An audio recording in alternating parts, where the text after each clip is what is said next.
নমস্কার বন্ধুরা, তোমরা সবাই কেমন আছো? আশা করি ভালো আছো। তো দেখো, আজকে আমি সহজ পদ্ধতিতে পাঁচমিশালি সবজি কি করে বানাই। তো এই দেখো বন্ধুরা, সবজিগুলো কেটে ধুয়ে নিয়েছি। কড়াইয়ে তেল গরম করতে বসিয়ে দিয়েছি। তেলটা গরম হয়ে গেছে। তেলে একটা শুকনো লঙ্কা, তেজপাতা, পাঁচফোড়ন, এবার সবজিগুলো দিয়ে দেবো।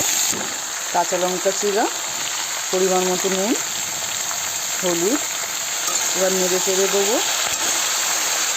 এবার থালা দিয়ে চাপা দিয়ে দেবো।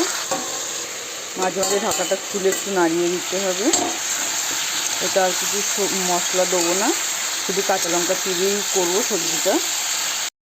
তো এই দেখো বন্ধুরা, পাঁচমিশালি সবজিটা হয়ে গেছে, তাই কালারটা কেমন চেঞ্জ হয়েছে।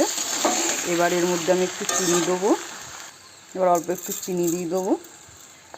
তো দেখেছো বন্ধুরা, কত সহজেই পাঁচমিশালি সবজিটা হয়ে গেছে, একদম সহজ পদ্ধতিতে।